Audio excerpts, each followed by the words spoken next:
Millet Marvels, changing the way world eats by Tenali Double Horse.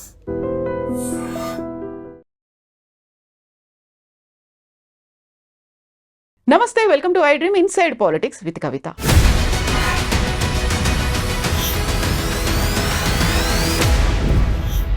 తెలంగాణలో గవర్నర్ల కోటాలో ఎమ్మెల్సీల నియామకానికి సంబంధించి తీవ్ర స్థాయిలో చర్చ జరిగింది. అంతకు మించి వివాదం కూడా చోటు చేసుకుంది. చివరికి కాంగ్రెస్ ప్రభుత్వం వచ్చిన తర్వాత ఎన్నికైనటువంటి 2 ఎమ్మెల్సీలని సుప్రీంకోర్టు రద్దు చేస్తున్నట్టుగా అనౌన్స్ చేసింది. తుది తీర్పు ఇంకా రిజర్వ్ చేసి ఉన్నప్పటికీ కూడా వారి ఎన్నిక ఎందుకు చెల్లదంటూ ఒక ప్రకటన వచ్చింది. తప్పు ఎక్కడ జరిగింది, ఎవరు తొందరపడ్డారు, యాక్చువల్గా నెక్స్ట్ ఏం జరగబోతోంది? మనతో పాటుగా ఉన్నారు ప్రొఫెసర్ కోదండరామ్ గారు. సార్ నమస్కారం. నమస్తే సార్. మీరు యుఎస్లో ఉన్నారు. యుఎస్ నుంచి వచ్చిన తర్వాత ఇమ్మీడియట్గా వచ్చినటువంటి ఒక వార్త ఏంటంటే మీ నియామకం చెల్లదు, ఎమ్మెల్సీలుగా మిమ్మల్ని రద్దు చేస్తున్నాము అనేటువంటి సుప్రీంకోర్టు నుంచి వచ్చినటువంటి ఒక వార్త. సెప్టెంబర్ 17 వరకు అయితే తుది తీర్పు అనేది ఉన్నప్పటికీ కూడా ఇప్పటికీ మీరు ఎమ్మెల్సీలు కాదు అనేది, దీన్ని మీరు ఎక్కడ ఏం జరిగిందని అనుకుంటున్నారు సార్? అంటే ముందు నుంచి ఈ వివాదం నడుస్తున్నది. ఆ వివాదంకు మా ఎన్నిక అనేది దాంట్లో భాగం కాదు వాస్తవానికి. అప్పుడు తమిళసై గారు బీఆర్ఎస్ గవర్నమెంట్ ఉన్నప్పుడు ఆ ప్రభుత్వం పంపించిన ప్రతిపాదనలను వాళ్ళు గవర్నర్ గారు వెనక్కి పంపారు. వెనక్కి పంపటం తోని అప్పుడు ఆ ప్రభుత్వం మళ్ళీ దానిపైన ఇంకా ఏ చర్యలు తీసుకోవాలి. ఏ కారణం చేతనో వాళ్ళు దానిపైన మళ్ళీ ఏమీ కదపలేదు, దాని ఫైలు మళ్ళీ దానిపైన చర్యలు తీసుకోలేదు. అది అట్లా ఆగిపోయింది. ఆగిపోయినాక ఇక ఈ గవర్నమెంట్ వచ్చిన తర్వాత వీళ్ళు మళ్ళీ కొత్తగా ఫైల్ కదిలించి మా పేర్లను, నాది అమీర్ అలీ ఖాన్ గారి పేర్లను గవర్నర్కి పంపారు. అయితే ఇది అక్కడ చర్చ ఏం జరిగిందంటే అప్పటికే ఇది కోర్టులో వాళ్ళ కేసు ఉంది, ఇది దాంట్లో భాగం అయిపోయింది. అట్లా ఆ భాగం కావటంతో దానిపైన కోర్టులో ఒక వివాదం నడిచింది. హైకోర్టు దాన్ని కొట్టేసినాక సుప్రీంకోర్టు దానిపైన స్టే విధించింది. హైకోర్టు జడ్జిమెంట్ పైన స్టే విధించింది. స్టే విధించటంతో మళ్ళీ మాది సజీవన్లోకి వచ్చింది. సజీవన్లోకి రావటంతో మళ్ళీ ప్రమాణ స్వీకారం చేయవచ్చు అని నిర్ణయించి ప్రభుత్వం మాతో ప్రమాణ స్వీకారం చేయించింది. అది జరిగింది. జరిగిన తర్వాత ఇప్పుడు ఇది ఈ సుప్రీంకోర్టు మళ్ళీ వాళ్ళు పిటిషనర్లు కాదు కదా, కాకుండా ఒక ప్రయోజనం వాళ్ళకు ఎట్లా చెందుతుంది అనే ఒక ప్రశ్నకు చాలా సంవత్సర కాలంగా నడుస్తున్న కేసు ఇది సుప్రీంకోర్టులో. వాళ్ళు ఏమన్నారంటే ఇది ఇట్లా కుదరదు అని. అయితే ఆపరేటివ్ పార్ట్ జడ్జిమెంట్ ఏంటంటే ఇది సస్పెండ్ చేస్తున్నాం, మా ఎన్నికను సస్పెండ్ చేస్తున్నాం, ఎబయన్స్లో పెడుతున్నాం, అంటే అట్లా స్థగితం, దాన్ని ఆపేస్తున్నాం. ప్రస్తుతానికైతే ఆపేస్తూ కొత్త ఎన్నికకు నోటిఫికేషన్కు అవకాశం ఇచ్చారు గవర్నమెంట్కు. మీరు కొత్తగా నోటిఫికేషన్ ఇవ్వచ్చు, మళ్ళీ గవర్నర్కు అప్లై చేసుకోవచ్చు, ఎంపిక మీద చేసుకోవచ్చు, మళ్ళీ ఈ ఎమ్మెల్సీలను ఎంపిక చేసుకోవచ్చు అని గవర్నమెంట్కి అవకాశం ఇచ్చారు. అంటే ఆ ఎంపిక జరిగే వరకు మా పదవి అనేది అది తాత్కాలికంగా నిలిపివేస్తున్నట్టుగా వాళ్ళు ప్రకటించారు. రద్దు అని అనలే, తాత్కాలికంగా నిలిపివేస్తున్నట్టుగా ప్రకటించారు. అంటే కొత్త ఎన్నిక జరిగే వరకు ఇవి ఉంటాయి, ఈ పదవి ఉంటుంది. అదే ఇప్పటికీ ఉన్న పరిస్థితి. ఇక వాళ్ళు ఎన్నిక ఎవరిని చేయొచ్చు, ఎవరినైనా చేసుకోవచ్చు.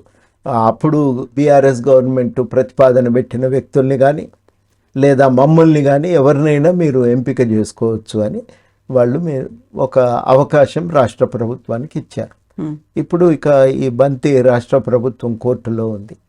అయితే దీనిపైన ఏదైనా సుప్రీంకోర్టు తీర్పుకు లోబడే ఉంటుంది అని వాళ్ళు ఒక మాట కూడా, షరతు కూడా విధించారు. అదే ప్రస్తుతానికి ఉన్న పరిస్థితి. సో ఇప్పుడు సెప్టెంబర్ 17 అయితే తుది తీర్పు అనేది వాళ్ళు కోర్టు సెప్టెంబర్ 17 తర్వాత మీరు దీనిపైన డేట్లు తర్వాత కేసు విచారణ ఉంటుంది అని. తుది విచారణ జరుపుతారేమో బహుశా అప్పుడు, అది కూడా తెలియదు మనకు. బహుశా అప్పుడు కేసు మళ్ళీ విచారణలోకి వస్తుంది. సో ఇక్కడ తొందరపాటు చర్యలు ఏమైనా కనిపించాయా సార్ మీకు? యాక్చువల్గా అక్కడ ఇద్దరు పేర్లని ప్రకటించిన తర్వాత, ఫైల్ పెట్టిన తర్వాత గవర్నర్ ఏమో దాన్ని పక్కన పెట్టారు, ఆ తర్వాత కోర్టుకు వెళ్ళారు. ఇవన్నీ అయిన తర్వాత కేసు కోర్టులో ఉన్నప్పటికి కూడా కాంగ్రెస్ ప్రభుత్వం మీ పేర్లను అనౌన్స్ చేయడం అనేది, ఆ తర్వాత మీరు మళ్ళీ ప్రమాణ స్వీకారం కరెక్ట్గా కేవలం ఒకే ఒక్క సంవత్సర కాలం కోదండరామ్ గారు ఎమ్మెల్సీగా ఉన్నారు. ఆ తర్వాత వచ్చినటువంటి ఈ నిర్ణయం, ఈ తీర్పు అనేది ఇక్కడ కోర్టులో కేసు ఉన్నప్పుడే ఎందుకని అంత తొందరగా మీ పేర్లు అనౌన్స్ చేయాల్సి వచ్చింది? అట్ సేమ్ టైం మీకు గవర్నర్ కోటాలో కాకుండా ఎమ్మెల్యే కోటా కింద కూడా మీరు అయ్యే స్కోపు అలాంటి అవకాశాలు కూడా ఉన్నప్పటికీ కూడా ఎందుకని కావాలని మీ పేరే పెట్టారు అనేది? ఇప్పుడు ఇవన్నీ లోతుల్లోకి పోవటానికి నా దగ్గర కూడా సమాచారం లేదు. వాళ్ళు ఎందుకు ఇది ఎంచుకున్నారు? ఖాళీలు ఉన్నాయి, భర్తీ చేయాలి, ఆ కోటాకి ఎవరు పనికి వస్తారనుకుంటే వాళ్ళని పంపిఉంటారు. అంతకుమించి నాకు వేరే కారణం అయితే ఏం కనబడతలేదు. నేను కూడా ఇప్పుడు ఎవరిని అడగలేదు. ఇదైతే ఈ పేర్లు గవర్నర్కు ఆమోదం తెలపటానికి అవకాశం ఉంటుందని, అది కారణం కావచ్చు. వివరం తెలియదు మనకు. తెలియకుండా దానిపైన నేను అంతకంటే ఎక్కువ వ్యాఖ్యానించటం కూడా కుదరదు. అది సో ఇప్పటికైతే మళ్ళీ నెక్స్ట్ ఎన్నిక అనేది ఉంటుంది, సరికొత్తగా పేర్లని పంపించవచ్చు అనుకున్నప్పుడు ఎవరైతే అభ్యంతరం చెప్పారో, ఎవరి పేర్ల మీద అయితే అభ్యంతరం గవర్నర్కి కలిగిందో వాళ్ళిద్దరూ ఇప్పుడు ఎమ్మెల్సీలుగా ఉన్నారు. సో వాళ్ళని మళ్ళీ ఇప్పుడు గవర్నర్ కోటాలో ఎన్నుకునే ఛాన్స్ అయితే ఉండదు. మీకు సంబంధించి మళ్ళీ మీరే తెర మీదకి వస్తారా? మీ పేర్లే ఉంటాయా? నెక్స్ట్ సరికొత్తగా ప్రక్రియ అనేది ఎలా ఉంటుంది అనుకుంటున్నారు సార్? గవర్నమెంట్ నిర్ణయం, దానిపైన ఏం వ్యాఖ్యానించటానికి ఆటంకం రెండు ఉన్నాయి. ఒకటి, అది గవర్నమెంట్ ప్రిరాగేటివ్, దానిపైన మేము మాట్లాడటం సమంజసం కాదు. రెండోది ఏంటంటే ఇది కోర్టు ముందు ఉంది, కోర్టు పరిధిలో ఉన్న అంశం కాబట్టి ఎక్కువగా మాట్లాడితే మళ్ళీ అది అనవసరమైన చిక్కుళ్ళు ఇరుక్కుంటాం. కాబట్టి దానిపైన మాట్లాడటం కూడా సమంజసం కాదు. సో కోదండరామ్ గారు, ప్రొఫెసర్ కోదండరామ్ గారు తెలుసు, ఆ తర్వాత జేఏసీ చైర్మన్ కోదండరామ్ గారికి తెలుసు, ఆ తర్వాత ఎమ్మెల్సీగా కంటెస్ట్ చేసినప్పటికీ ప్రతిసారి ఇలా ముందు వెనుకలు అక్కడి దాకా మీరు అసెంబ్లీలో అడుగు పెట్టడం అక్కడి దాకా జరగలేదు. ఎప్పుడైతే మీరు అడుగు పెట్టారో కరెక్ట్గా ఆ టైంలో బోల్డ్ అని వివాదాలు, ఆ తర్వాత కరెక్ట్గా ఒకే ఒక్క సంవత్సరం మీరున్నారు, ఆ తర్వాత వచ్చినటువంటి ఈ తీర్పు, అక్కడ ఏంటి ఏదన్నా కొంచెం బ్యాడ్ లక్ లాంటిది ఏమైనా కనిపిస్తున్నాయా మీకు? ఏవో అట్లాంటివి నక్షత్ర కూటమి అట్లుంది అని మాట్లాడేటువంటి ఆలోచన నాకు లేదు. కానీ సహజంగానే ఏంటంటే పబ్లిక్ జీవితంలో ఉన్నప్పుడు వివాదాలు ఉంటాయి. అవి ఉండయి అనుకుంటే చాలా పొరపాటు. శ్రీశ్రీ గారు అంటారు కదా, పబ్లిక్గా నిలబడితే ఏమైనా అంటామని. అట్లా ఎవరైనా అంటారు, వివాదాలు ఉంటాయి. ఉండయి అనుకుంటే మనం ఏం పని చేయనట్టే లెక్క. రావిశాస్త్రి గారు రాస్తారు కదా, ఆయన గురించి మంచిగా నీచుడు కానీ అనుకోరు అని. అసలు అటువంటి ఆయన ఉన్నాడనే విషయం కూడా ఎవరికి తెలియదు అని. ఆ స్థితిలో లేం కదా, ఆ స్థితిలో లేం కాబట్టి సహజంగానే వివాదాలు ఉంటాయి. సో ముందు నుంచి మీరు ఒక రాజకీయ పాఠాలు నేర్పినటువంటి రాజకీయ గురువు, బట్ ఇప్పుడు ఉన్నటువంటి ఈ రాజకీయాలని చూస్తే మీకు ఏమనిపిస్తుంది? మీరు ఒక ప్రొఫెసర్గా యూనివర్సిటీలో చేశారు, ఆ తర్వాత తెలంగాణ ఉద్యమంలో జేఏసీ చైర్మన్గా ఉన్నారు, ఆ తర్వాత తెలంగాణ జనసమితి పార్టీ పెట్టారు, అధ్యక్షుడిగా ఉన్నారు, ఎమ్మెల్సీకి మీరు అక్కడికి వెళ్ళాలి, ప్రజల సమస్యల గురించి మాట్లాడాలి, ఇవన్నీ అనుకున్నప్పుడు వస్తున్నటువంటి ఆటుపోట్లు, ఏమంటారు, ఎదురుగా తగులుతున్నటువంటి దెబ్బలా, వీటిని ఎట్లా చూస్తున్నారు మీరు? ఇవి గురించి మనం అంతగా ఆలోచించి ఊరికే దాని మీద పూర్తిగా అంతర్గతంగా మదనపడి ప్రయోజనం లేదు. ఇవి అంత ముఖ్యమైనవి కూడా కావు. జీవితంలో ఒక లక్ష్యం ఎంచుకున్నాం.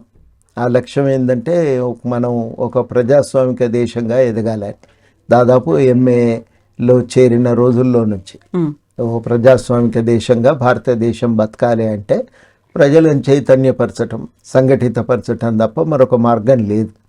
ఎప్పుడు ప్రజలు చైతన్యవంతులు అవుతారో అప్పుడే ప్రజాస్వామ్యం పదిలంగా ఉంటుంది అనే నానుడిని బలంగా నమ్మిన వాళ్ళం. దాదాపు ఆ రోజుల్లో చాలా ఉపన్యాసాలు విన్నాం. ఆ జయప్రకాష్ నారాయణ కానీ, తార్కుండే గారు కానీ, అరుణ్ శౌరి గారు అప్పుడు పౌర హక్కుల ఉద్యమాల్లో ఆయన కూడా బలంగా ఉన్నాడు, కన్నవీరన్ గారు, ఇట్లాంటి వాళ్ళందరి మాటలు విన్నాక మాకు కూడా అనిపించింది మనం కూడా ఏదో ఒకటి చేయాలి ఈ ప్రజాస్వామ్యాన్ని బలోపేతం చేయటానికని. ఇంకా ఆ లక్ష్యాన్ని ఎంచుకొని పనిచేస్తున్న క్రమంలో మేమందరం కలిసి ఒక గ్రూపుగా పౌర హక్కుల సంఘంలో పనిచేస్తున్నాం. మాతో పాటు నడిచిన వాళ్ళు కొంతమంది ఆ రోజుల్లో వాళ్ళు దాడులకు గురైనరు, చనిపోయినరు, ప్రాణాలు వదిలిపెట్టినరు. ఇక అంతకంటే పెద్ద విఘాతం అయితే ఏముండదు కదండి. అంతకంటే పెద్ద ఎదురు దెబ్బ జీవితంలో ఇంకొకటి ఉండదు. అట్లా అవన్నీ చూసిన తర్వాత ఇంకా మిగతావి ఎన్నడూ కూడా పట్టించుకోలే. తర్వాత లక్ష్యం అనేది పదవి కూడా కాదు. పదవే లక్ష్యమై ఉంటే ప్రయాణం ఇంకో రకంగా ఉండేది. ఎప్పుడో ఒక దగ్గర చాలే ఇక జీవితంలో ఒకటేదో పదవి పొందాలి అనే తాపత్రయం ఉండుంటే ప్రయాణం ఇంకో రకంగా ఉండేది, జీవితం ఇంకో రకంగా ఉండేది. అట్లా ఎన్నడూ ఆలోచించలేదు కాబట్టి అది రావాలి అని అనుకోలేదు, రాలేదని బాధపడినప్పుడు ఇప్పుడు ఎందుకు దీని గురించి ఇంత చింత? ఇప్పుడు కూడా ఏం లేదు. లక్ష్యం కోసం జరిగే ప్రయాణం సాగుతూనే ఉంటుంది. ఇవన్నీ చిన్న చిన్న విషయాలు.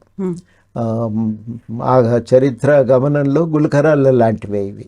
ఆ ప్రయాణంలో ఇవన్నీ అంతగా పట్టించుకోవాల్సిన అవసరం లేదు, దాని గురించి బాధపడవలసిన అవసరము లేదు. ఏదైతే అది అవుతుంది.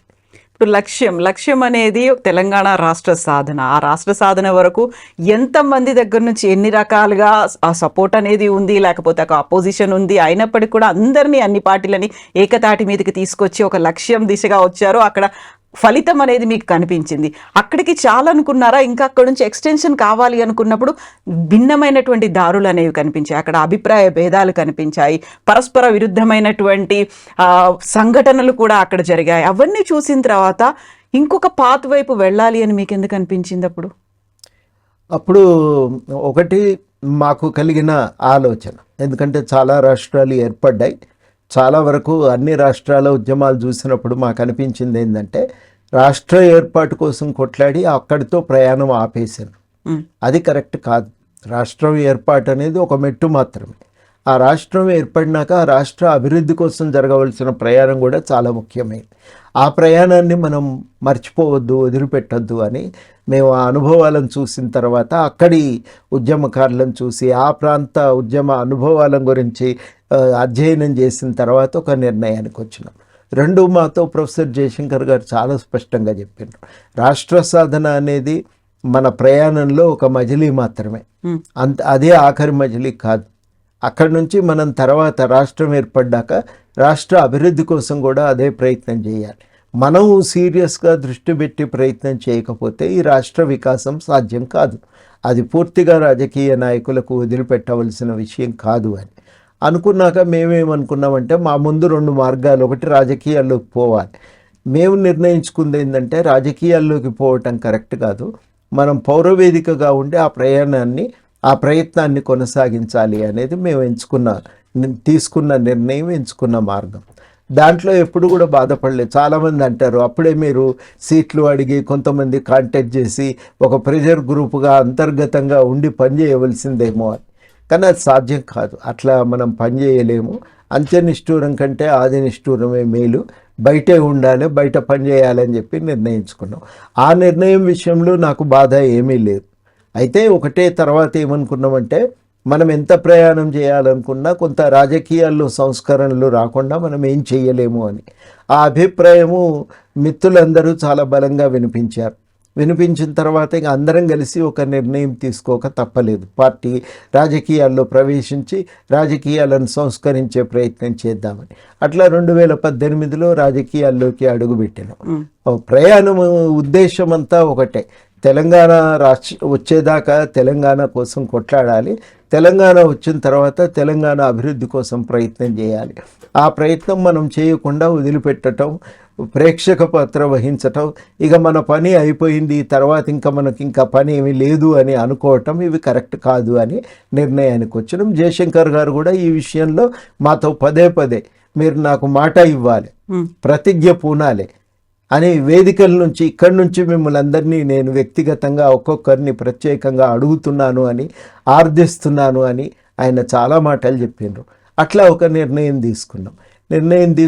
ఆ నిర్ణయము నా దృష్టిలో అది సరి అయిన నిర్ణయం అనే ఇప్పటికీ నేను నమ్ముతున్నా. ఆ ప్రయాణం కూడా మేము అనుకున్న ఎదురు దెబ్బలు ఉంటాయి కానీ ప్రయాణం బాగానే సాగిందని కూడా నమ్ముతున్నా.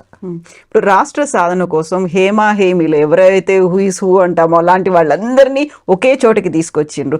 పరస్పర భిన్నమైనటువంటి ధృవాలన్నీ కూడా ఒక్కతాటి మీదకి వచ్చేలా చేసినటువంటి మీ కార్యాచరణ కావచ్చు, మీ నిర్ణయాలు కావచ్చు, తీసుకున్నటువంటి కార్యక్రమాలు కావచ్చు, ఇవన్నిట్లో కలిసి వచ్చిన తర్వాత అదే మాట రాష్ట్రం వచ్చిన తర్వాత అభివృద్ధి కోసం మీరెందుకని చెప్పలేకపోయారు? అటువైపు నుంచి ఎందుకని స్వీకరించలేదనిపించింది మీకు? ఇప్పుడు రాష్ట్రం వచ్చే వరకు ఏమిటంటే ఉమ్మడి శత్రువు ఉంటాడు కాబట్టి అందరం కలవగట్టం చాలా సులభమవుతుంది. రాష్ట్రం వచ్చిన తర్వాత ఎట్లుంటుంది, మన దాంట్లో నుంచే కొంతమంది అధికారంలో ఉంటారు. ఇప్పుడు మనం అడగవలసింది చెప్పవలసింది ఇక్కడి నుంచి అధికారంలో ఉన్న వాళ్ళతోనే. అయితే వాళ్ళతోని ఒక సంభాషణ సాధ్యమవుతుందనే విశ్వాసం మాకుండే. కానీ మెల్లమెల్లగా మాకు అర్థమైన విషయం ఏంటంటే ఇక ప్రయోజనాలు ఉంటాయి, అధికారం చుట్టూ కొన్ని ప్రయోజనాలు అల్లుకొని ఉంటాయి. అది కూడా అంత సులభంగా సంభాషణ సాధ్యం కాదు అనేది అర్థమైంది. దానికంటే చాలా ముఖ్యమైన మరో విషయం ఏంటంటే వాళ్ళల్లో కూడా ఒక అసహనం పెరిగింది. ఇంకా మేము మాకు అధికారం అప్పచెప్పిన తర్వాత మా ఇష్టానుసారంగా ఈ అధికారాన్ని చెలాయిస్తాం, మీరు అడగటానికి వీల్లేదు. జోక్యం చేసుకోవటం అంటే రాష్ట్ర అభివృద్ధికి అడ్డం పడటమే తప్ప మరొకటి కాదు. కాబట్టి ఎట్టి పరిస్థితుల్లో మేము సహించము అనే అభిప్రాయానికి పాలకులు వచ్చిన సందర్భంలో సహజంగానే వాళ్ళు అరెస్టులు చేయటం, కేసులు పెట్టడం, ఆపటానికి ఇక అన్ని రకాలుగా అధికారాన్ని ఉపయోగించారు. రకరకాల పద్ధతుల్లో అధికారాన్ని అవకాశం ఉంటుంది, వాళ్ళు ఉపయోగించారు. అవన్నీ జరిగినాయి కాబట్టే ఘర్షణ అనివార్యమైంది. మేము కోరుకున్నది కాదు, మేము సంభాషణ సాధ్యమని నమ్మినటువంటి వాళ్ళం. కానీ పాలకులు ఎప్పుడైతే అసహనాన్ని ప్రదర్శించారో అప్పుడు మా ముందు ఉన్న మార్గాలు రెండు. ఒకటి పూర్తిగా లొంగిపోయి ఉండటం, లేకపోతే న్యాయమని నమ్మిన దాని కోసం నిలబడటం. మేము రెండవ మార్గం ఎంచుకున్నాం కాబట్టి ఘర్షణ తలెత్తింది. కరెక్ట్గా తెలంగాణ రాష్ట్రం సిద్ధించిన తర్వాతే ఇలాంటి సిచ్యువేషన్ రావను. అప్పటిదాకా కేసీఆర్ ఏం చెప్పారో కోదండరాం అది చేశారు, లేకుంటే కోదండరాం ఎలాంటి కార్యక్రమాలు నిర్వహించారో కేసీఆర్ అటెండ్ అయ్యారు. ఇలా ఉండేది, ఒకరికొకరు 1+1 అన్నట్టుగా గడిచిపోయినటువంటి కాలం అంతా. సడన్గా రాష్ట్రం వచ్చింది. ఆ టైంలో కోదండరాం గారు గవర్నర్గా అవుతారు, లేకుంటే మంత్రి పదవిలోకి వస్తారు, ఎమ్మెల్యేగా కంటెస్ట్ చేస్తారు, ఎమ్మెల్సీ అవుతారు, ఎంపీగా పంపిస్తారు రాజ్యసభ. బోల్డ్ అన్ని పేర్లు అయితే అప్పుడు ఆ టైంలో, అంటే ఇన్ని పదవులు అయితే కోదండరాం గారికి రాబోతున్నాయి అన్నటువంటి బోల్డ్ అని స్పెక్యులేషన్స్ వచ్చాయి. సడన్గా ఏం జరిగింది మీ ఇద్దరి మధ్యలో? ఎందుకట్లా దూరంగా వెళ్ళిపోయారు? అది కూడా నేను ఇంతకు చెప్పినట్టుగా పరస్పర భిన్నమైనటువంటి ధృవాలుగా అంత సడన్గా ఎందుకు మారారు? ఒకటి ఏంటంటే ఇవన్నీ వస్తాయని నేను ఎన్నడూ అనుకోలేదు, నేను ఆశపడలేదు కూడా. నేను చెప్పిన కదా మా లక్ష్యం ఏంది అనేది, దానికోసం పనిచేసినాం. అయితే చాలా కీలకం ఏంటంటే అవతలి వైపు వాళ్ళల్లో అభిప్రాయాలు మారినాయి. మాకున్న ఆలోచన స్పష్టంగా ఉంది, తెలంగాణ వస్తే ఇక్కడ ప్రజలకు బతుకు తెరువు ఉంటుంది. అందరము దానికి అంగీకరించినాం. ఉమ్మడి రాష్ట్రంలో సీమాంధ్ర పాలకుల పెత్తనం అనేది ప్రాంత అభివృద్ధికి ఆటంకంగా మారింది. ఈ ప్రాంత అస్తిత్వ వికాసానికి అడ్డం పడుతున్నది. అది తొలగిపోవాల్సిందే. ప్రత్యేక రాష్ట్రంగా ఏర్పడితే మన వనరులు మనం వాడుకోవటానికి, మన అవసరాలకు తగ్గట్టుగా ఈ రాష్ట్రాన్ని అభివృద్ధి చేసుకోవటానికి వెసులుబాటు ఉంటుందని. కానీ అధికారంలోకి వచ్చిన తర్వాత వాళ్ళు ఏమనుకున్నారంటే రాష్ట్ర అభివృద్ధి అంటే మా అభివృద్ధి, మేము లాభపడితే రాష్ట్రం లాభపడ్డట్టే లెక్కలు వేసుకొని తమ కోసం అధికారాన్ని వాడటం మొదలుపెట్టిండ్రు. మేము ప్రశ్నించింది ఎక్కడంటే మీకోసం మీరు అధికారాన్ని వాడుకోవటం అంటే అధికారాన్ని దుర్వినియోగం చేయటమే. ఇది ఉద్యమ ఆకాంక్ష కాదు. ప్రజలు బలిదానాలు చేసింది మీ సొంత ప్రయోజనాల కోసం కాదు. ప్రజలు ఇంతగానం త్యాగం చేసింది ఎమ్మెల్యేలు ఎంపీలు అవుతామని కూడా కాదు. అందరూ కూడా కలిసి తెలంగాణ బాగుపడుతుందనే నమ్మి కొట్లాడినరు, బలిదానాలకు పాల్పడ్డారు. అట్లాంటి త్యాగాల పునాది మీద ఏర్పడ్డ రాష్ట్రంలో అధికార దుర్వినియోగం తగదు అనే మాట మేము స్పష్టంగా ప్రకటించినాం. దానికి వ్యతిరేకంగా నిలబడ్డాం కాబట్టి ఘర్షణ. మేము లొంగిపోయి ఉంటే ఘర్షణ లేదు. ఇప్పుడు కూడా కోదండరామ్ గారి పరిస్థితి అదే అనేటువంటి విశ్లేషణలు వినిపిస్తున్నాయి. ఏదైతే మీరు అభివృద్ధి కోసం అంటూ అక్కడ వ్యతిరేకించి బయటకు వచ్చి పోరాటాలు చేశారో, ప్రభుత్వం మారింది, పార్టీ మారింది, అయినప్పటికీ కూడా కోదండరామ్ గారు ఆ సమస్యల గురించి నేను పోరాడతాను, ప్రజల పక్షాన్ని నిలబడతాను అన్నటువంటి కోదండరామ్ ఇప్పుడు సైలెంట్ అయిపోయారు. ఎందుకని మాట్లాడట్లేదు? దానికి ఎమ్మెల్సీ పదవి ఉంది కాబట్టి మాట్లాడేటువంటి పరిస్థితి రాలేదు అనేది. అప్పుడేమో మీరు పోరాటం చేద్దామనుకున్నారు, ప్రజల పక్షాన్ని ఉందామనుకున్నారు. ఇప్పుడు ఎందుకు ప్రజా సమస్యల గురించి మాట్లాడట్లేదు? ఎమ్మెల్సీ పదవి ఉన్నందుకేనా అనే మాట. సో ఇప్పుడు ఎమ్మెల్సీ పదవి అనేది ఇంకా ఒక డెసిషన్ అనేది రావాల్సిన అవసరం ఉంది. సో ఈ టైంలో కోదండరామ్ గారు మళ్ళీ ఏమన్నా పునరాలోచనలు ఉన్నాయా? ఇంట్రాస్పెక్షన్ అంటాం మనం. ఏమి లేదండి, ఏముంటాయి, ఏమి లేవు. అదే ఇదివరకు ఎట్లా పని చేసినామో ఇప్పుడు కూడా అదే, లక్ష్యాల్లో మార్పు లేదు. కాకపోతే ఏంటంటే మేము ఒక అధికార మార్పిడి జరగాలి అని ప్రయత్నం చేసినాం.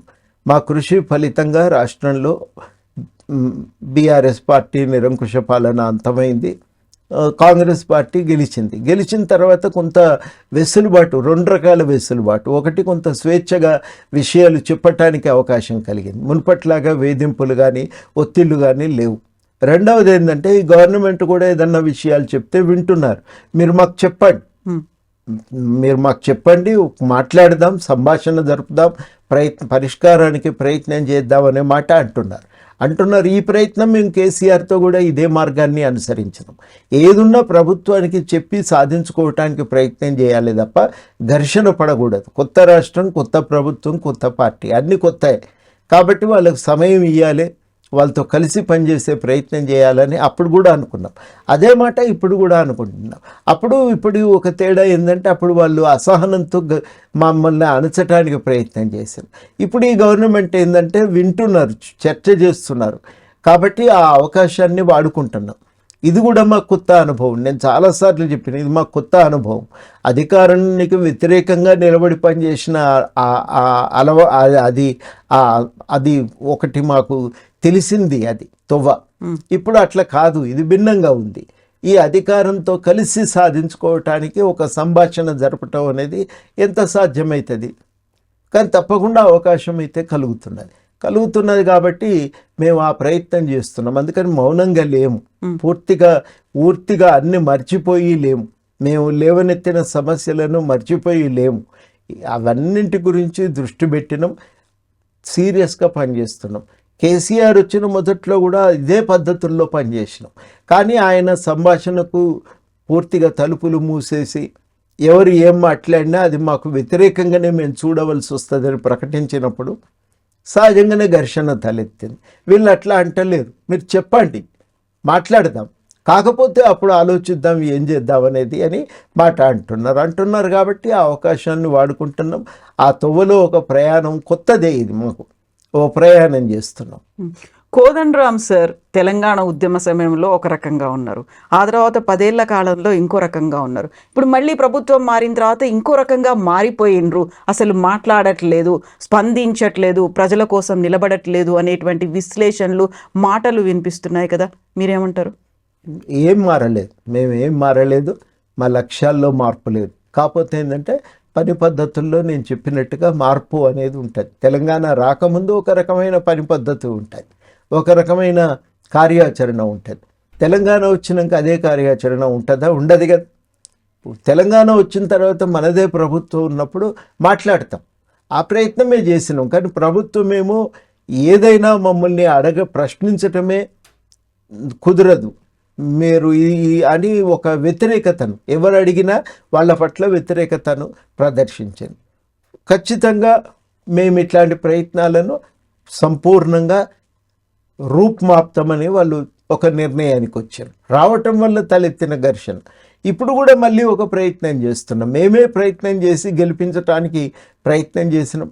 ఎన్నికల సందర్భంగా కొన్ని విషయాలపైన ఒక అంగీకారం కూడా కుదిరింది కాబట్టి ఒక మార్పు కోసం ఇక్కడ ఒక వెసులుబాటు ఉంది. రెండోది ఏంటంటే ఒక కాస్ట్ సెన్సెస్ జరిగినాయి, కుల గణన మాత్రమే కాదు సామాజిక ఆర్థిక గణన కూడా జరిగిన తర్వాత ఏం చేసిందంటే ఆ సామాజిక ఆర్థిక గణన ఆధారంగా వచ్చిన సమాచారాన్ని విశ్లేషించి ఈ వెనుకబాటుతనం రూపుమాపటానికి ఏం చేయాలని నిర్ణయించడానికి ఒక కమిటీ వేశారు. జస్టిస్ సుదర్శన్ రెడ్డి గారి నేతృత్వంలో. ఆ కమిటీ కూడా ఒక నివేదికను తయారు చేసింది. మేము అనుకున్నట్టు గత ప్రభుత్వం అనుసరించిన విధానాల్లో చాలా వరకు తప్పుడు విధానాలు ఉన్నాయి, అవినీతికి దాని అవినీతి కారణంగా వచ్చిన విధానాలు ఉన్నాయి, స్వప్రయోజనాల కోసం తయారు చేసిన పథకాలు ఉన్నాయి. వాటి మీద కొంత ఆలోచన జరగాలి, చర్య జరగాలని దాని మీద పునఃసమీక్ష జరుగుతున్నది, న్యాయ సమీక్ష జరుగుతున్నది. ఇవన్నీ జరుగుతున్నప్పుడు మేము కూడా ఓపిక బట్టి ఎదురు చూడాలి. మేము అనుకున్నవి చాలా జరుగుతున్నప్పుడు వాటి అమలు కోసం ఒక ప్రయత్నం అయితే చేయక తప్పదు అని. కాబట్టి ఆ ప్రయత్నం సీరియస్గానే చేస్తున్నాం. పని మర్చిపోయి లేం. మేము ఇదివరకు ఏ సమస్యల మీద నిలబడి కొట్లాడినామో ఏ ఒక్క సమస్యను కూడా మేము మర్చిపోయి లేము. వాటి కోసం తప్పకుండా మా ప్రయత్నం మేము చేస్తాం. ఇప్పుడు సమస్యలు అనుకున్నప్పుడు ప్రభుత్వంలోకి రాకముందు పార్టీగా చేసినటువంటి హామీల అమలుకు సంబంధించి అక్కడ బోల్డన్ని క్వశ్చన్ మార్క్స్ ఉన్నాయి. అక్కడ కూడా సరైనటువంటి ఆన్సర్ రాలేదు అనేది సమస్యల పరిష్కారం కాలేదని. ఇప్పుడు వెరీ లేటెస్ట్గా యూరియాకి సంబంధించినటువంటి సమస్యలు ఇవన్నీ ఉంటున్నప్పుడు కోదండరామ్ గారు సలహాలు సూచనలు ఇస్తున్నారా, లేకుంటే అక్కడ ఉన్నటువంటి బాధితుల పక్షాన ఉన్నారా, రైతుల కోసం పోరాడుతున్నారా, ఉద్యోగస్తులకు సంబంధించి కావచ్చు, లేకుంటే టీచర్లకు సంబంధించి ఇన్ని సమస్యలు ఉన్నాయి. మీరు కూడా ఆ ఉద్యమ నేపథ్యం నుంచి వచ్చిన వ్యక్తిగా మీరు స్పందించట్లేదు అనేటువంటి మాటకి అట్లేం లేదు. నేను కూడా ఉద్యోగుల సమస్యలే కానీ ఉపాధ్యాయుల విషయాలే కానీ తప్పకుండా మాట్లాడటమే కాదు, వాటి పరిష్కారం చేయకపోతే నష్టం జరుగుతుందనే మాట కూడా చెప్తున్నాం. ఆ ప్రయత్నంకు ఒక అవకాశం కలిగింది. వాళ్ళు ఏమంటున్నారంటే మాట్లాడదాం, ఇప్పుడున్న ఆర్థిక పరిస్థితుల్లో ఎట్లా పరిష్కారం చేయాలో మాకు కూడా చాలా ఇబ్బందిగానే ఉంది, అయినప్పటికీ కూడా వీటిని మనం విస్మరించడానికి వీల్లేదు, చర్చ చేద్దామని కమిటీలు వేస్తున్నారు, మాట్లాడుతున్నారు, ఒక పరిష్కారాన్ని వెతుకుతున్నారు, దాని అమలు కోసం మళ్ళీ ఒక మంత్రుల సబ్ కమిటీలు వేస్తున్నారు, ప్రయత్నం చేస్తున్నారు. అవి జరుగుతున్నప్పుడు కొంత ఓపికతో ఎదురు చూడవలసి వస్తుంది కదా. తొందరపడి మనం ఏది మాట్లాడినా కానీ అవకాశాలు ఏర్పడిన ఇప్పుడు నాకొచ్చే మంచి నష్టమేం లేదు, కానీ ప్రజల అవసరార్థం మనం ఏదన్నా పని జరగాలి, న్యాయం జరగాలనుకున్నప్పుడు కొంత ఓపిక పట్టవలసి ఉంటుంది. ఇప్పుడు మీరు జస్టిస్ సుదర్శన్ రెడ్డి గారి గురించి చెప్పిండ్రు. జస్టిస్ సుదర్శన్ రెడ్డి గారిని ఇప్పుడు సీఎం రేవంత్ రెడ్డి పేరు ప్రతిపాదించేస్తే ఇండియా కూటమి ఏమో ఉపరాష్ట్రపతి అభ్యర్థిగా నిలబెట్టింది. హోంశాఖ మంత్రి అమిత్ షా ఆయన్ని నక్సల్ సానుభూతి పరుడుగా, ప్రో నక్సలైట్గా ఆయన్ని అభివర్ణిస్తున్నారు, అలాగే కామెంట్ చేశారు. ఈ పోటీ అనేది ఎలా ఉందనుకుంటున్నారు? నిజంగా సుదర్శన్ రెడ్డి గారి ప్రతిపాదనని ఇప్పుడు ఇండియా కూటమి అయితే బలపరిచింది, ఆయనకు అభ్యర్థిగా నిలబడ్డారు. ఆ పోటీ ఎట్లుంటుంది అనుకుంటున్నారు? పోటీ చాలా కీలకమైన పోటీ నా దృష్టిలో. ఎందుకంటే భారత రాజ్యాంగం అనేది ఒక సామాజిక మార్పును తేవాలనే లక్ష్యంతో అది ఏర్పడిన రాజ్యాంగం. అది మామూలు రాజ్యాంగం కాదు. మామూలుగా ఏ దేశంలోనైనా రాజ్యాంగాలు ఎందుకు వస్తాయంటే అక్కడ ప్రభుత్వ అధికారాన్ని ఎట్లా వాడుకోవాలో తెలియజెప్పటానికి వస్తాయి. మన దగ్గర ఏంటంటే ప్రభుత్వ అధికారాన్ని ఎలా నిర్వహించాలో చెప్పటమే కాదు, ఆ ప్రభుత్వ అధికారం ఏ లక్ష్యాల కోసం వాడాలో కూడా ఈ రాజ్యాంగం చెప్తున్నది. అందుకని ఒక సామాజిక మార్పు అనేది ప్రధానమైన కర్తవ్యంగా ఈ అధికారాన్ని నిర్వహించాలి అని రాజ్యాంగం ప్రతిపాదిస్తున్నది. ఆ రకంగా సామాజిక మార్పుకు రాజ్యాంగం అనేది ఒక చోదక శక్తిగా పనిచేయాలని నమ్మేటువంటి వాళ్ళు చాలామంది ఉన్నారు. ఒక ట్రాన్స్ఫర్మేటివ్ రోల్, ఒక మార్పు కోసం అది చోదక శక్తిగా నిలబడాలి. అదే అంబేద్కర్ కోరుకున్నాడు, జవహర్లాల్ నెహ్రూ కోరుకున్నారు, రాజ్యాంగమే సభనే మొత్తంగా తీర్మానం చేసింది. అట్లాంటి నేపథ్యంలో రాజ్యాంగాన్ని ఒక సామాజిక మార్పు కోసం దాన్ని మనం చూడాలి, సామాజిక మార్పు కోసం దోహదపడే ఒక సాధనంగా మనం చూడాలి అని నమ్మిన వాళ్ళల్లో జస్టిస్ సుదర్శన్ రెడ్డి గారు ఒకరు. ఆయన ప్రయత్నం చేశారు. ఆయన కోర్టుల్లో ఉన్నప్పుడు ప్రజల కోణం నుంచి చూసి విషయాన్ని పరిశీలించి దానిపైన తీర్పులు చెప్పిండు.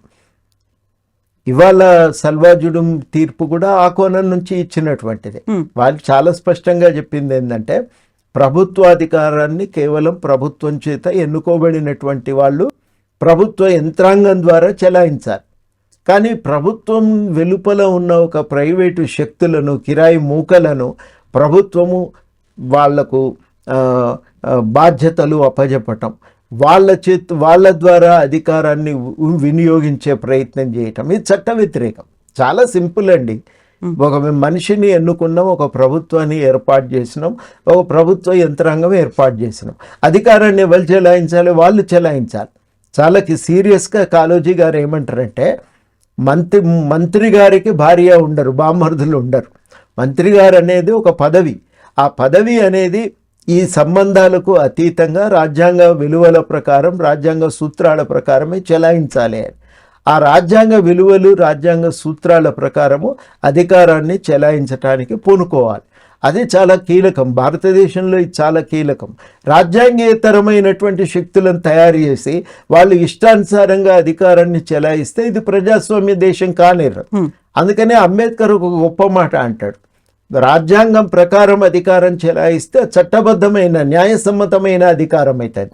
రాజ్యాంగ అతీతంగా శక్తులు తయారై అధికారాన్ని చెలాయిస్తే అది గుండాయిజం అవుతుంది. అట్లా అధికారాన్ని చెలాయించడానికి వీల్లేదు అని రాజ్యాంగం చెప్తుంది. కాబట్టి అట్లా చట్ట వ్యతిరేకమైన, రాజ్యాంగానికి సంబంధం లేనటువంటి, రాజ్యాంగానికి అతీతమైన శక్తులు ఉండటానికి వీల్లేదు అనే మాట వారు తమ తీర్పులో పేర్కొన్నారు. ఆ తీర్పు చెప్పటం తప్పెట్లయితుందండి? ఆ తీర్పు వల్లే నక్సల్ సమస్య ఇప్పటికీ కూడా సాల్వ్ కాలేదు. నక్సల్ సమస్యను కానీ భారతదేశంలో ఏ సమస్యనైనా పరిష్కరించగల శక్తి రాజ్యాంగానికి ఉంది. రాజ్యాంగాన్ని ఉన్న ఆ శక్తిని దుర్వినియోగం చేయటానికి వీల్లేదని నమ్మిన వాళ్ళలో జస్టిస్ సుదర్శన్ రెడ్డి గారు ఒకరు. నా దృష్టిలో అది అర్థం కాకపోవటమే చాలా మనకు విచిత్రమైన విషయం. కోర్టులు తమ అధికారాన్ని చెలాయిస్తుంటాయండి. చెలాయించినందుకు గాను కోర్టులకు రాజకీయాలను ఆపాదించి ఆ కోర్టులను మనం నిందించితే అది ఎట్లా కరెక్ట్ అవుతుందండి? కరెక్ట్ కాదు. ప్రతి వ్యవస్థ తనకు ఇచ్చిన పరిధికి లోబడి తన అధికారాన్ని చెలాయించాలి. ఆ చెలాయించటానికి ప్రయత్నం చేసినప్పుడు ఆ వ్యవస్థలను మనం నిందించటానికి వీల్లేదు. జస్టిస్ సుదర్శన్ రెడ్డి గారు వ్యక్తిగతంగా ఇచ్చిన నిర్ణయం కాదు, ఒక సుప్రీంకోర్టు జడ్జిగా ఇచ్చినటువంటి నిర్ణయం, రాజ్యాంగానికి లోబడి రాజ్యాంగానికి బద్ధుడై ఇచ్చినటువంటి నిర్ణయం. ఆ కోర్టును మనం గౌరవించినట్టయితే అందుకుగాను ఆ జడ్జిమెంట్ ఇచ్చిన వ్యక్తికి రాజకీయాలు ఆపాదించి నిందించటం అనేది చాలా అన్యాయం. రాజ్యాంగం పట్ల గౌరవం ఉన్నా, కోర్టుల మీద గౌరవం ఉన్నా అట్లాంటి మాటలు మాట్లాడటానికి వీల్లేదు. సో ఇప్పుడు మళ్ళీ కమింగ్ బ్యాక్ టు కోదండరామ్ గారు, కోదండరామ్ గారికి ఏదైనా కోపం ఉందా? ఇప్పుడు దాసోజు శ్రవణ్ మీద కావచ్చు, బీఆర్ఎస్ పార్టీ మీద కావచ్చు, కోర్టుల మీ మీద వెళ్ళిన వాళ్ళ మీద ఎందుకుంటుందండి? నేను చెప్పిన కదా, మాతో నడిచిన వాళ్ళే అనేక మంది చనిపోయారని. అంతటి ఒక తీవ్రమైనటువంటి ఉద్రిక్తతల నడుమ, వ్యతిరేకతల నడుమ పనిచేసినటువంటి వాళ్ళం. వ్యక్తిగత ఆవేశాలను మనసులో పెట్టుకొని పనిచేయటానికి వీల్లేదు. ఒక సామాజిక చింతనతో, సామాజిక లక్ష్యాలతో పనిచేసినటువంటి వాళ్ళం. ఈ కోపాలు ఇవి చిన్న విషయాలు, ఇవి చాలా.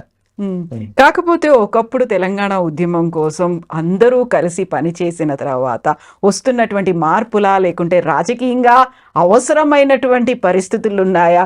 ఇప్పుడు రెండు విభిన్నమైనటువంటి పార్టీల్లో ఉన్నారు. ఇద్దరిని గవర్నర్ కోటాలోనే నామినేట్ చేసిన తర్వాత ఒకరిని రిజెక్ట్ చేశారు, ఒకరిని ఎన్నుకున్నారు. ఎందుకు ఎన్నుకున్నారు అని కోర్టుకు వెళ్ళారు, కోర్టు కొట్టేసింది, అక్కడ చెల్లదు అనేటువంటి తీర్పును వచ్చింది. ఇవన్నీ ఎత్తుకు పై ఎత్తులా అనిపిస్తున్నాయా? అసలు రాజకీయంగా ప్రత్యర్థుల ఆటలు ఎలా ఉంటాయి అలా అనిపిస్తున్నాయా? ఇప్పుడు వాళ్ళకు ఒక హక్కు ఉంది, అధికారం ఉంది. కోర్టుకు పోయినరు, కోర్టుకు పోతే కోర్టు దాన్ని విచారించి ఒక తీర్పు ఇచ్చింది. ఆ తీర్పు ఇచ్చినందుకు వ్యక్తిగతంగా జడ్జిల మీదనో కోర్టుల మీదనో నేను కోపం పెట్టుకుంటే ఏమొస్తుంది? అది కరెక్ట్ కాదు. ఏది న్యాయమని తోస్తే చట్ట పరిధిలో వాళ్ళు ఆ తీర్పు కోర్టులు వెలువరిస్తూ ఉంటాయి. దానిపైన వివాదం ఏముంది? వివాదం ఏం లేదు. వ్యక్తిగతమైనటువంటి వ్యతిరేకతలు కూడా ఉండకూడదు అసలు. నేను ఇంతసేపు బోధించి సుదర్శన్ రెడ్డి గారి విషయంలో చెప్పిన విషయాలు నేను అప్లై చేసుకోవాలి కదా, వర్తింపజేసుకోవాలి కదా. అది వర్తింపజేసుకున్నప్పుడు అట్లాంటి కోపాలు ఉండటానికి వీల్లేదు. సో ఇప్పుడు మాత్రం మళ్ళీ సరికొత్త వ్యక్తి కోసం చూడాల్సినటువంటి పరిస్థితి ఉంది. యాక్చువల్గా మళ్ళీ కోదండరామ్ గారి ప్లేస్లో కోదండరామ్ గారే ఉంటారా? కాంగ్రెస్ పార్టీ నుంచి కానీ సీఎం రేవంత్ రెడ్డి గారి దగ్గర నుంచి వచ్చింది ఏమన్నా కామెంట్స్ లేకుంటే ఒక మాట ఏదైనా ఉందా? అది మనకి ఎట్లా తెలుస్తుందండి? వాళ్ళు ఏం నిర్ణయం చేస్తారు. ఏం నిర్ణయం చేసినా నా ఆలోచనలు మారవు, నా వ్యక్తిత్వం మారదు. నేను గతంలో ఎట్లున్నానో ఇప్పుడు ఎట్లున్నానో రేపు కూడా అట్లనే ఉంటా. దానికి దీనికి ఇవన్నీ ముడిపెట్టుకొని చూస్తే కుదరదు. ఏదన్నా బేరీజ్ వేసేటప్పుడు సామాజిక పరిస్థితులను దృష్టిలో పెట్టుకొని ప్రజల అవసరాలను దృష్టిలో పెట్టుకొని ఆలోచించాలి తప్ప నా వ్యక్తిగతమైన అవసరాలను ఇష్టాలను దృష్టిలో పెట్టుకొని ఆలోచిస్తే అది మూర్ఖత్వం అవుతుంది. అట్లాంటి పని చేయను నేను. సో ఆ పార్టీ నుంచి కానీ అక్కడ ఉన్నటువంటి రిప్రజెంటేటివ్స్ నుంచి కానీ ఏదైనా మాట కబురు లాంటిది వచ్చిందా? మీరు కలిసారా, లేకపోతే వాళ్ళు మీకు ఏమైనా చెప్పారా? నేను ఇంకా ఇంతవరకు ఎవరిని కలవలేదు. సీఎంని కూడా కలవలేదు. ఏదన్నా ఓ మాట మా బాధ్యతగా ఒకసారి కలవాలి, చెప్పాలి. తప్పకుండా కలుస్తాం. ఎప్పుడో సమయం ఎప్పుడు ఇస్తే అప్పుడు కలుస్తాం. ఆల్మోస్ట్ ఒక 1 వీక్ అవుతోంది ఈ నిర్ణయం అనేది సుప్రీంకోర్టు దగ్గర నుంచి వచ్చిన తర్వాత. ఉన్నటువంటి డెవలప్మెంట్ ఏంటి? వారం రోజులు అనేసరికి చాలా ఎక్కువ కాలమే గడిచింది. ఒక ఆర్డర్ కాపీ రావాలి కదా, ఆర్డర్ కాపీ రావడానికి టైం పట్టింది.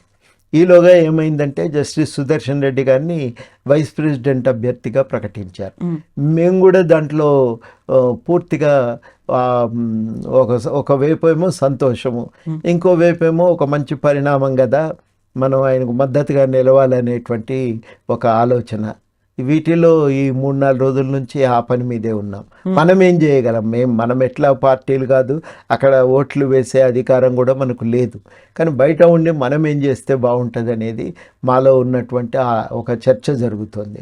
దాని గురించి ఆలోచిస్తున్నాం. ఈ పనుల్లో చాలా బిజీ ఉండిపోయినాం.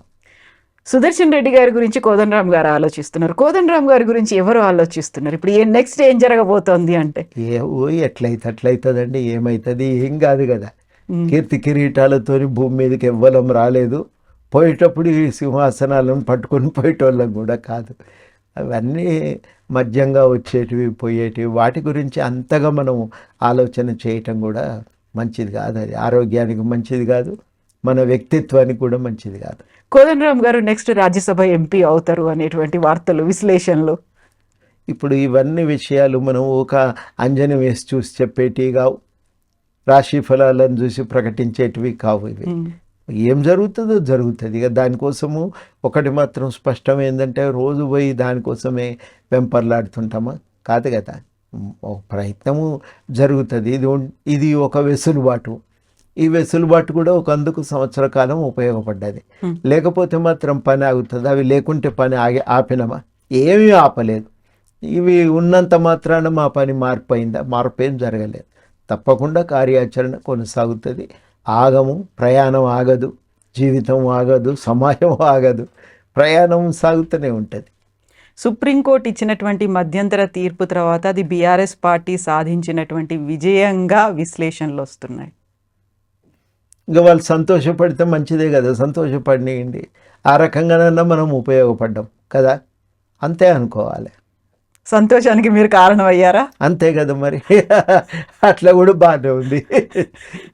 ఏదో ఒకటి మొత్తానికైతే కేంద్ర బిందువుగా ఉన్నాం మనం.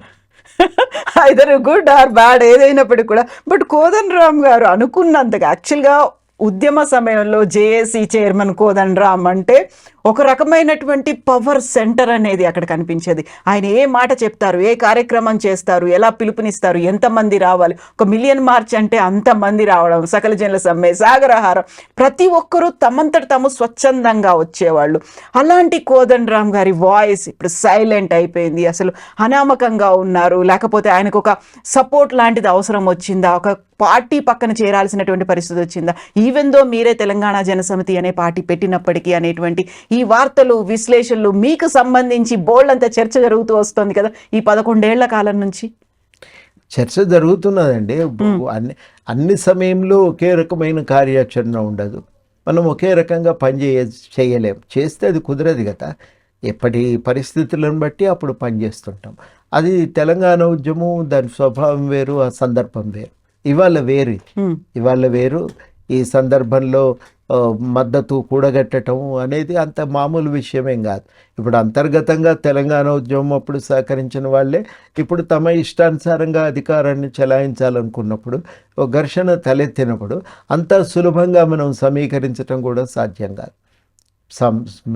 అయినప్పటికీ కూడా మన కార్యాచరణ కారణంగా ఉండే మద్దతు ఉంటుంది, గౌరవం మిగిలిపోతుంది. కానీ ఎప్పుడు కూడా సమాజంలో ముఖ్యమైనదంటే ఆ సందర్భం వచ్చినప్పుడు మనం చేయవలసిన పని చేసినమా లేదా, ఎటువైపు నిలబడ్డామనేదే చాలా కీలకం. ఆ విషయంలో నైతికంగా తప్పు చేయలేదనే ఒక సంతృప్తి మనకు చాలా కీలకం. అది ఉంది, నాకు ఆ సంతృప్తి ఉంది. తెలంగాణ జనసమితి పార్టీ ఉందా, ఏం చేస్తుంది, భవిష్యత్తు కార్యాచరణ ఏంటి? ఉంది. పైసలు లేని వాళ్ళు ఎంత పని చేయగలరో ఆ మేరకు మేము పనిచేస్తూనే ఉన్నాం. ఎంత సాధ్యమైతే అంత పనిచేస్తూనే ఉన్నాం. చాలా విషయాలు ఎజెండా మీద నిలబెట్టగలిగినాం.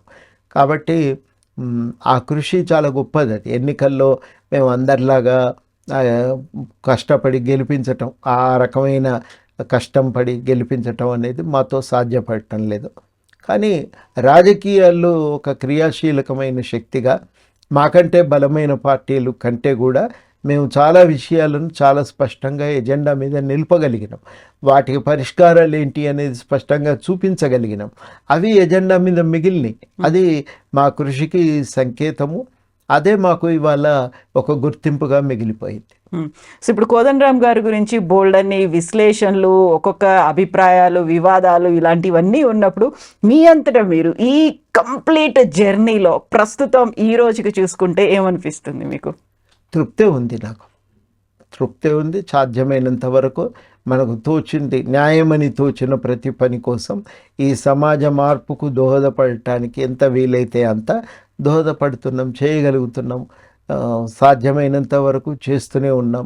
కాబట్టి ఏమీ వెనక ముందు దాంట్లో ఏమీ లేదు, పడిపోలేదు, అలసిపోయి ఇంకా పక్కకి జరగలేదు, ఓడిపోయినా అని అనుకోవటం లేదు. ఇది అవసరం. ఈ పని మనం చేయగలిగినాం. ఈ కీలక సమయంలో ఈ అవసరాన్ని గుర్తించి మనం నిర్వర్తించే పనిని నెత్తినేసుకొని సంపూర్ణంగా చేయగలిగినాం. అదే మాకున్నటువంటి తృప్తి. Thank you so much sir. Thank you sir. Thank you. నిజంగా ప్రస్తుతం ఉన్నటువంటి సమాజం దేనికి ప్రయారిటీ ఇస్తుంది? ఆర్థిక సంబంధాల చుట్టూ మాత్రమే తిరుగుతోంది. మళ్ళీ ఎన్నికలంగానే చాలా విరక్తి కలుగుతాం. మంచి అనిపిస్తుంది కదా, లేడీస్ కూడా ఛాలెంజింగ్ జాబ్స్ చేసినప్పుడు చాలా బాగుంటది. ట్రాఫిక్ అసిస్టెంట్స్ గా నియమించిన ట్రాన్స్జెండర్స్ అందరితో సాల్యూట్ చేయించుకుంటున్నారు. ఫుడ్ డెలివరీ ఇవ్వటానికి వెళ్ళినటువంటి డెలివరీ బాయ్ అనిల్ పై కళ్ళ ముందు పెళ్ళండి